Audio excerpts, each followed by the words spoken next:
দুনিয়াতে মেডিকেলে চান্স পাওয়ার অনেক কঠিন কঠিন ওয়ে আছে। আমি আজকে সবচেয়ে সহজ ওয়ে বলে দেবো ইনশাল্লাহ। প্রতি সাবজেক্টে জাস্ট একটা করে বই পড়বা, ইনশাল্লাহ মেডিকেল অ্যাডমিশনের টেস্টের পরে এসে ভাইয়াকে বলে যাবা যে ভাই আপনার কথা মতো বই পড়ছিলাম একটা করে, বাট আমার মেডিকেলে চান্স হয়নি।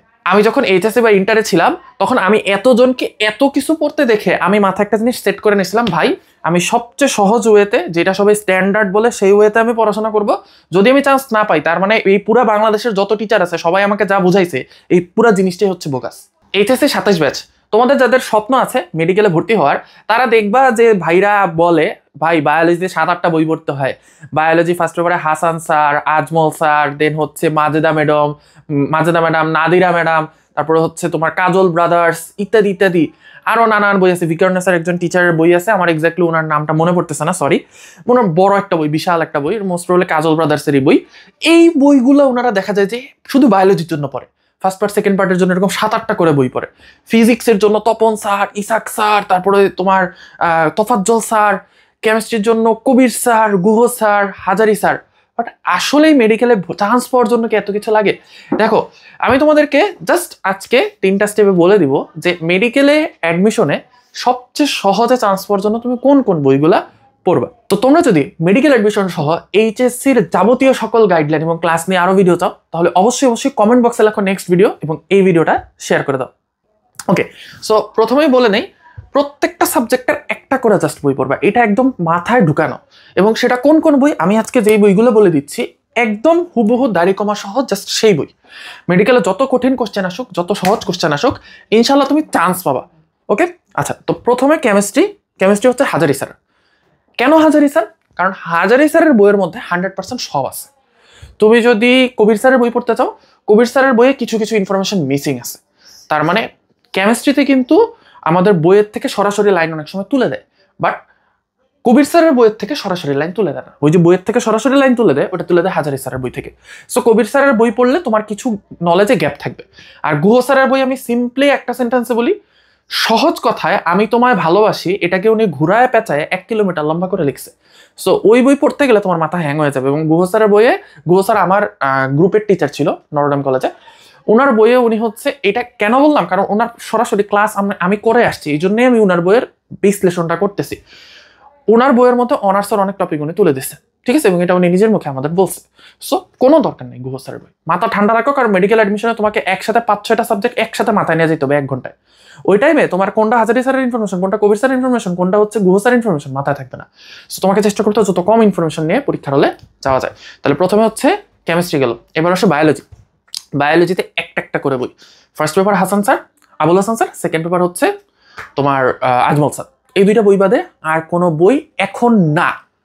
এই 2টা বই করলে তুমি ইনশাল্লাহ 23 থেকে 24টা তুমি আনসার করতে পারবা। বাকি যে 6-7টা আসে, ওই 6-7টা আনসার করার তোমার কোনো দরকার নেই। একটা জিনিস মনে রাখবা, ভর্তি পরীক্ষায় তুমি যদি একটা সহজ কোশ্চেন ভুল করো 10,000 জনের পিছনে পড়বা, আর যদি একটা কঠিন কোশ্চেন ভুল করো তাহলে 100 জনের পিছনে পড়বা।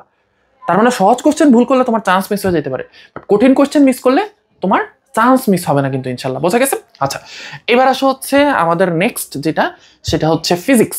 ফিজিক্সের ক্ষেত্রে অফকোর্স ইসাক স্যার। কারণ এখানে আমি একটু আগে ফিজিক্সের একটা ভিডিও বানাইছি, এইচএসসিতে বুয়েট মেডিকেলে যারা পড়তে চায় তাদের কোন কোন বই পড়া উচিত। সো সেখানে দেখো তোফাজ্জল গিয়াস স্যারের বই, এটা আউটডেটেড বই, এটা তো পড়ার কোনো প্রশ্নই আসে না। প্রামাণিক স্যারের বই নট কমপ্লিট, মেডিকেলের জন্য কেউ পড়ে বলে আমি জানি না। তপন স্যারের বই নিয়ে তোমাদের অনেক হচ্ছে একটা ফ্যাসিনেশন আছে, এটা আমাদেরও ছিল, কারণ আমরা 9-10-এ তপন স্যারের বই পড়ে আসছি।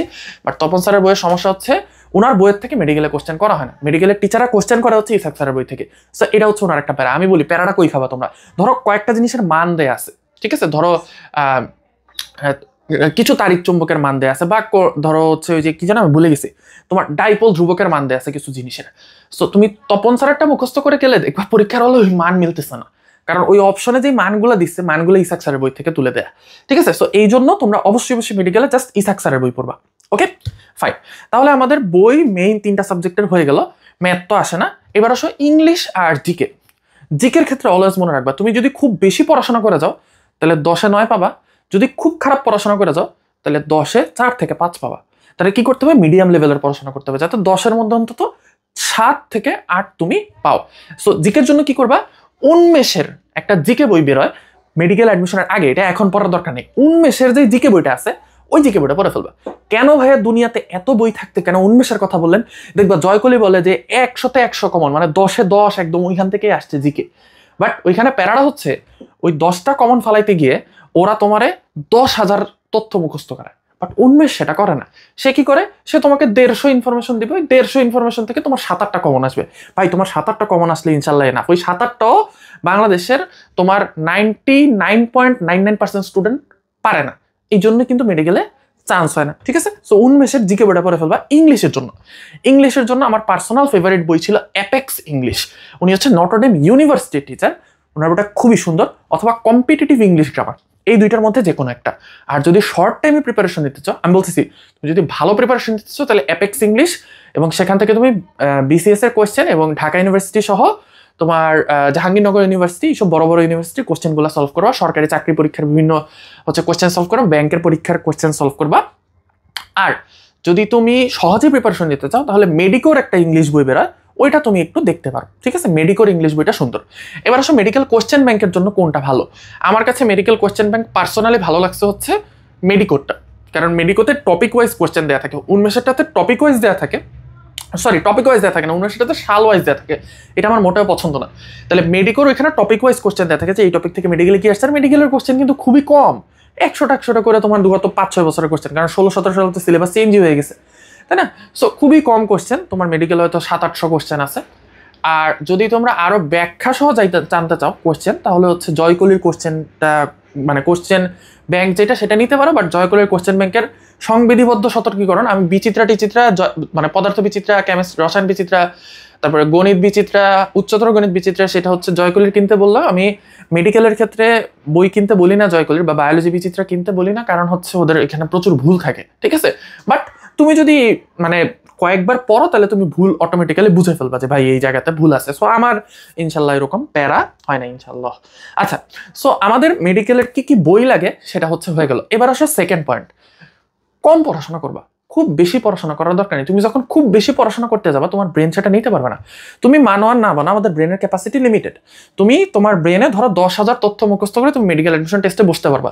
এখন তুমি যদি হাজারি স্যার, কবির স্যার, গুহ স্যার এই 3 বই মিলায় 10,000 ইনফরমেশন একসাথে ঢুকায় ফেলাম ব্রেনের মধ্যে, তাহলে তুমি ফিজিক্স, তারপর বায়োলজি, দেন তোমার ইংলিশ, জিকে, এই ইনফরমেশনগুলো কোথায় ঢুকাবা? সো তোমাকে অযথা যে এক্সট্রা ইনফরমেশন আছে এগুলো বাইর করে দিতে হবে, ঠিক আছে?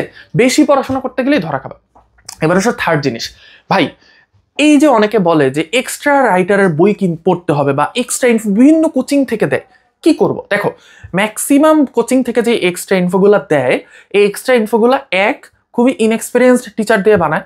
মানে ধরো যেটা দরকার নেই ওটাও হচ্ছে এক্সট্রা ইনফোর মধ্যে ঢুকায় দেয়। সো যদি তুমি এক্সট্রা ইনফো পড়তে চাও, Unmesh Meritrix is the best option for you. Unmesh মেরিট্রিক্সটা একবার নিয়ে চোখ বন্ধ করে সোজা থেকে শুরু থেকে শেষ পর্যন্ত দেখে ফেলবা, ইনশাল্লাহ মেরিট্রিক্সের বাইরে কোনো কোয়েশ্চেন আসবে না, ঠিক আছে?